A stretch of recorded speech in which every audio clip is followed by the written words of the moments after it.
Hello everybody. Today we just learned about Romero Britto, and we are going to be making some sunsets, but specifically some heart sunsets. And it's pretty simple, pretty easy. So to start, what you're going to do is you are going to make 3 curved lines. I like to start in the middle and do 1 curved line right there to make a hill. Just like that. Then you're gonna do 2 more. So I'm gonna do 1 here and 1 here. I suppose you could do like 2 on this side. It's up to you, like it's your artwork, but I'm gonna do 1 on either side. 1 there, and 1 there. So these are the hills to our landscape. So now we're gonna do our sunset above it. But, the first thing we should do is the sun. So we're going to make another curved line for our sun. So we don't want a teeny tiny little sun. We want kind of a large sun, so it should probably go from this hill to this hill. Like that. And if it's a little lumpy, like mine's a little lumpy, that's okay. Don't worry about it, it's fine. Now we are gonna do some hearts up here. And you can do whatever kind of style heart you want. I know some can get a little fancy. I'm gonna do like 3 or 4 large hearts. We don't want teeny tiny little things. We want big things. We got big paper. So I'm gonna do 1 heart here, 1 heart here, heart here. I think 3 hearts is good. I think you could do 4 if you wanted to, but we don't want to fill the whole sky with hearts. So try to keep between like 3 and 4, okay? So now we're gonna do lines coming from our sun to the edge of our paper. So we're gonna start here and go all the way to the edge. I am not going to go through my heart. So if I have a line here, I'm going to stop, hop, and go over to the other side. And if you want to, you can use a ruler for this. I'm not going to because I don't think it needs to be perfect. You know, my sun isn't perfect. It's not supposed to be perfect. It's just supposed to be art. Now, when you're doing your lines, you don't want them to be super duper skinny because that's gonna be hard to fill with shapes and patterns. So you wanna make sure they're like at least a finger can fit between them. So like this one that I drew, this extra line, I'm actually gonna erase that because my finger can't fit between those lines. That's too skinny. It's gonna be too hard. And if you're like, no, I can do it, just trust me. Just trust me. I've done this before. So my finger can fit between them. It's a little tight, but I think I can do it. I think the rest of them are good. So, the next thing we're gonna do is we are going to fill this with patterns. Now what you wanna do is you wanna keep it simple. You wanna do simple patterns.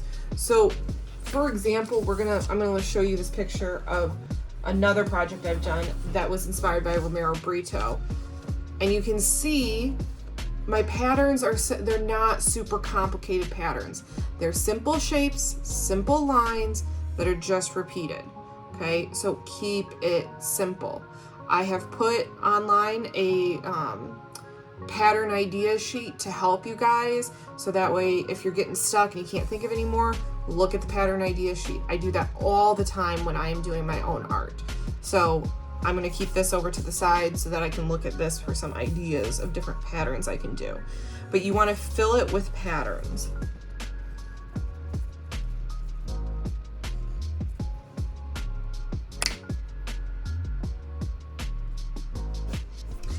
Okay, so now that I have added pattern to everything, I decided that I wanted to keep my sun empty, no pattern. I don't know if it's gonna look good, but we're gonna check that out together. But I wanted to see what would happen. So I left it blank and filled the rest of it with pattern. So now that I've done that, I want you to guess, what do you think my next step is? If you said to Sharpie it, you would be correct. And we want to do this one with our fat Sharpie. So the one that's got a tip that looks like this. We want our fat Sharpie for this. I really, really don't want you to use the skinny Sharpie unless you absolutely have to. Like, I might need to here, but that's like the only place. If you did nice, big, bold patterns, then you should be able to do the whole thing with this, okay?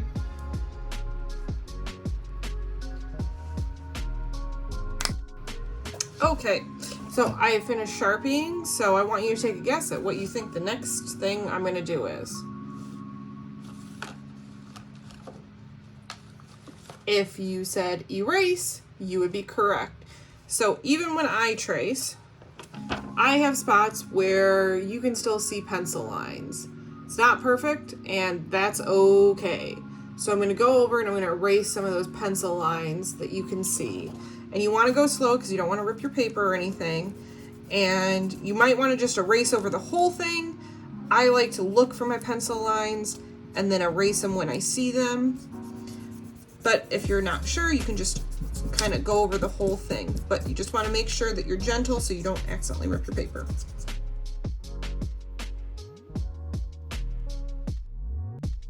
Okay, so now that I'm done erasing, I don't see any more pencil lines, we are going to color. So we are going to use markers to color our picture. Now, we have hills, sun, and some hearts. So I want you to color these in a way that would make sense. So I'm going to use, greens down here, and I have lots of different shades of green I can use. You can also, I think I'm gonna do green for the space between the polka dots here, and then I'm gonna do yellow for the actual polka dots so that it looks kind of like a lime green color. And you can totally do that.